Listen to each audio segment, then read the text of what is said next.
Do you have so many things you want to manifest that you don't know where to start? Are you looking for a simple method that doesn't require visualization to manifest your desires? Then this video is for you, because today I'm going to share with you one of my favorite methods from Neville Goddard that requires zero visualization skills. You can also use this method to manifest multiple desires simultaneously. So make sure to watch this video until the end to find out how.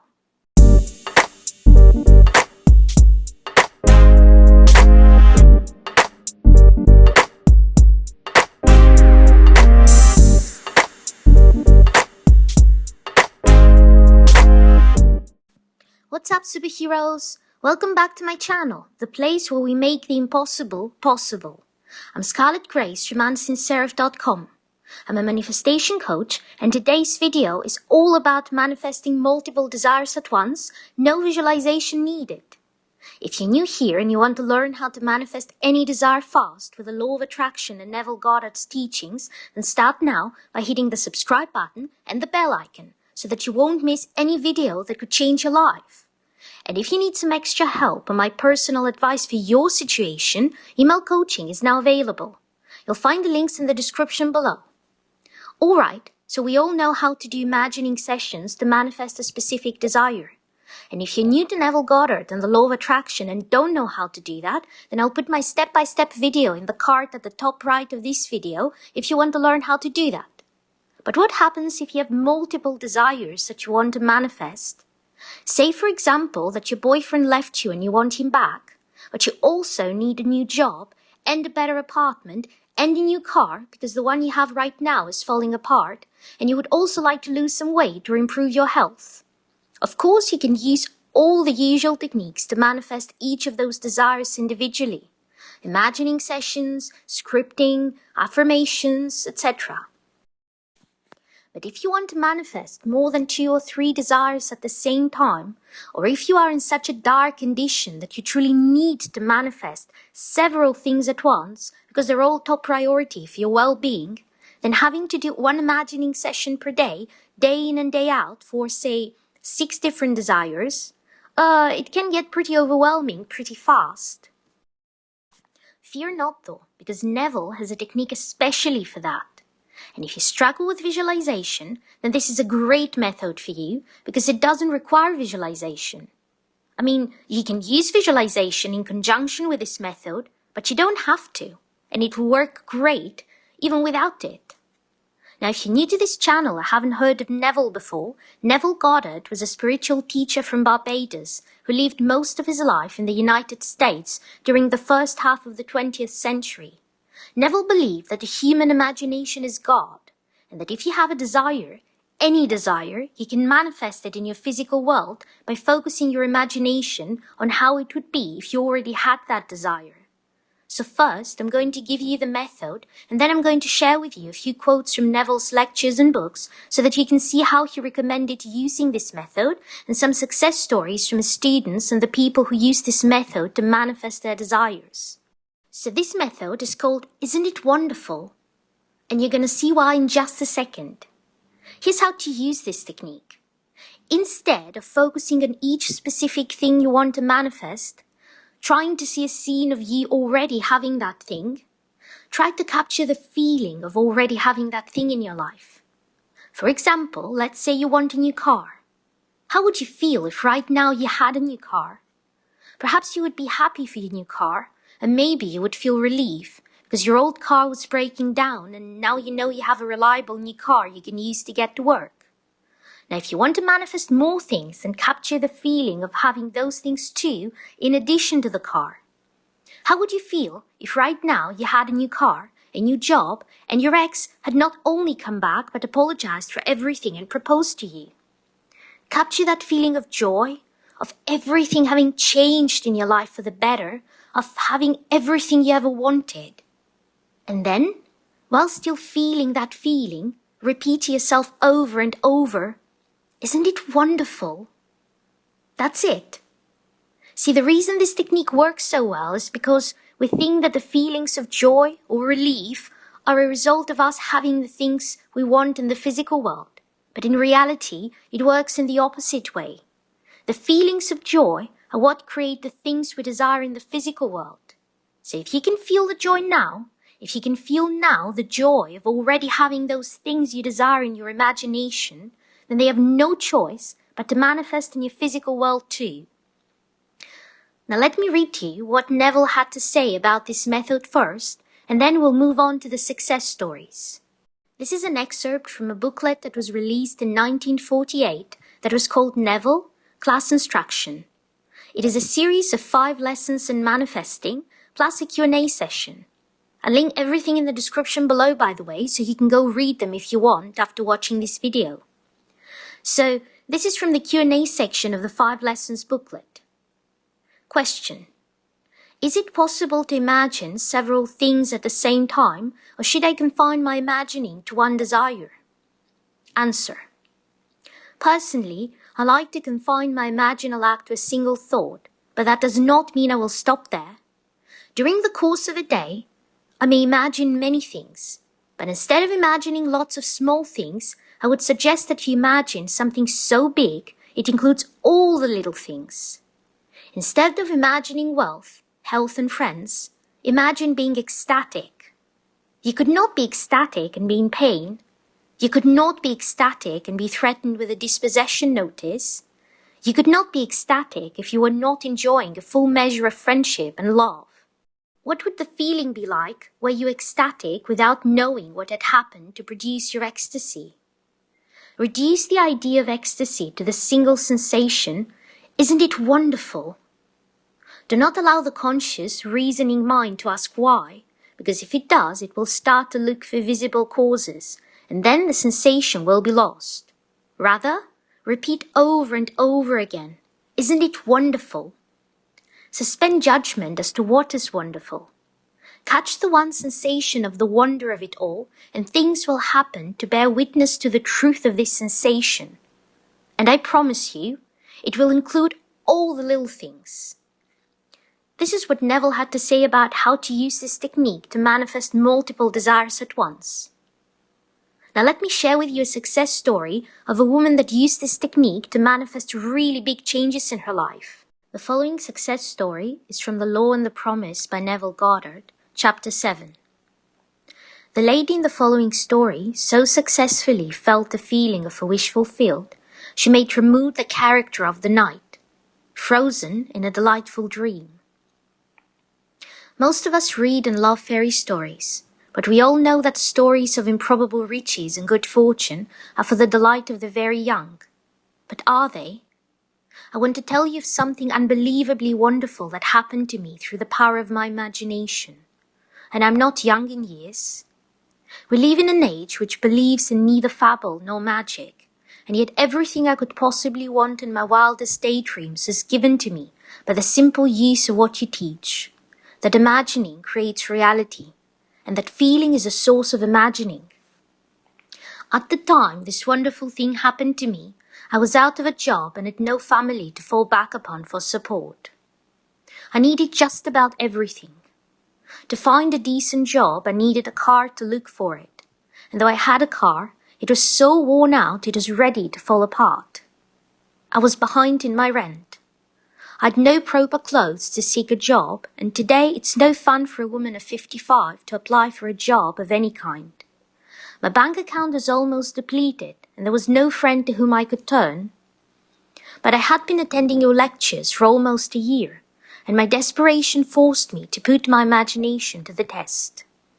Indeed, I had nothing to lose. It was natural for me, I suppose, to begin by imagining myself having everything I needed. But I needed so many things and in such short order that I found myself exhausted when I finally got through the list, and by that time I was so nervous I could not sleep. One lecture night I heard you tell of an artist who captured the feeling, or word as you called it, of "isn't it wonderful?" in his personal experience. I began to apply this idea to my case. Instead of thinking of and imagining every article I needed, I tried to capture the feeling that something wonderful was happening to me. Not tomorrow, not next week, but right now. I would say over and over to myself as I fell asleep, "Isn't it wonderful? Something marvelous is happening to me now. And as I fell asleep, I would feel the way I would expect to feel under such circumstances. I repeated that imaginary action and feeling for 2 months, night after night, and one day in early October, I met a casual friend I hadn't seen for months who informed me he was about to leave on a trip to New York. I had lived in New York many years ago, and we talked of the city a few moments and then parted. I completely forgot the incident. 1 month later, to the day, this man called at my apartment and simply handed me a certified check in my name for $2,500. After I got over the initial shock of seeing my name on a check for so much money, the story that unfolded seemed to me like a dream. It concerned a friend I had not seen nor heard from in more than 25 years. This friend of my past, I now learned, had become extremely wealthy in those 25 years. A mutual acquaintance who had brought the check to me had met him quite by accident during the trip to New York last month. During the conversation, they spoke of me, and for reasons I was not to know, for to this day I have not heard from him personally and have never attempted to contact him, this old friend decided to share a portion of his great wealth with me. For the next 2 years, from the office of his attorney, I received monthly checks so generous in amount they not only covered every necessary requirement of daily living, but left much over for all the lovely things of life. A car, clothes, a spacious apartment, and best of all, no need to earn my daily bread. This past month I received a letter and some legal papers to be signed, which provide the continuation of this monthly income for the rest of my natural life. Now I love this story because, as you can see, this woman was in really dire need of multiple things at once. So instead of focusing on each thing individually, she decided to capture the feeling of having all those things. The feeling of incredible and joyful changes having already happened in her life. And she went to bed every single night feeling all these wonderful feelings and telling herself, "Isn't it wonderful?" And through a series of events she couldn't have foreseen or predicted, in just a few short months, she got to have all those wonderful things in her physical reality. A friend she met briefly to discuss something completely unrelated, a trip to New York, ended up meeting this mutual friend that they had and that she hadn't seen in 25 years. And that mutual friend who wasn't rich 25 years ago had become really wealthy in the meantime, and out of nowhere decided to support her for the rest of her life. I mean, how incredible is that? She wasn't even the one who met that old friend. This is a series of events one could never, ever even think of trying to create through physical actions. Yet this woman went to bed every night feeling she already had everything. So a series of events had to unfold to give her everything. And it did. This is what happens when you live from the end. When you live from the end result of already having all those things you want, and living in that feeling of joy and fulfillment you would be experiencing if all those desires, all those things had already manifested in your physical reality. Now I'm going to share with you another success story with this method, and this one is from Imagining Creates. Here's what Neville Goddard says. Let me tell you a story of a lady I know who traveled in her imagination. When this lady was about 16, she lived in Northern California. She was devoted to her father, who lived high, wide, and handsome. He supplied all of the family's needs very well until the day he was killed.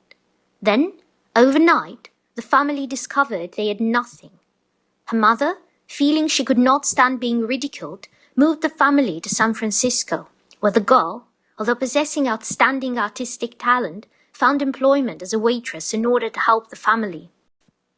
Taking the streetcar home from work that first Christmas Eve, she found the car filled with young boys and girls, singing and happy, and she could not restrain the tears. Lucky for her, it was raining, so she extended her face to the heavens and let the rain mingle with her tears. As she tasted the salt of her tears, she said to herself, "This is not a streetcar, but a ship, and I'm not tasting my tears, but the salt of the sea and the wind." While she physically held the rail of the streetcar, she mentally touched the rail of a ship moving into Samoa. Physically tasting the salt of her tears, she imagined it was the salt of the sea. As the streetcar reached its destination, she was entering the Bay of Samoa, feeling the moonlight shining on her body and hearing a voice say, "Isn't it a heavenly night?" 2 weeks later, this girl received a check for $3,000 from a law firm in Chicago. It seems that 2 years before, her aunt had left the United States, requesting that if she did not return, the money was to be given to her niece. Within 1 month, the girl was on a ship sailing for Samoa. Coming into the bay, she saw a ship plowing through the water, leaving lovely white foam in its path. As the moonlight touched the wake, its spray touched her face, and a man standing near said, "Isn't it a heavenly night?" And at that moment, her outer senses experienced what she had used her inner senses to make real. Now, imagination, being spiritual sensation, is the creator of the world. With her 5 senses, sight, sound, scent, taste, and touch, she transformed a streetcar in San Francisco into a ship in the South Pacific, and within 1 month, she physically fulfilled her imaginal act. Many will say that was just coincidence, but it is not. It is reality. But how do I get you to believe me? But whether you believe me or not, I know from experience that God and you are one grand imagination, and there is no other God. One day, imagination in you will awaken, and you, fully aware of who you really are, will know that all things are subject to you. That is your destiny. So, this is another story that I love because the woman in the story used visualization in conjunction with "Isn't it wonderful?" And once again, through a series of events she could never have predicted or created through physical means, she got her desire. Now you can use visualization too, together with the "Isn't it wonderful?" method, if that helps you capture the feeling of already having your desires and how joyful and amazing that would be. But if you struggle to visualize, then you really don't have to. As you can see, this method works amazingly well without visualization too. So why don't you spend a few moments today feeling how wonderful it is to have all your desires? And if you like this video, then please give it a thumbs up, share it so other people can also benefit from it, and if you haven't already, then hit the subscribe button and the bell icon, because I put out new videos every Sunday to help you manifest an amazing life. Thank you so much for watching.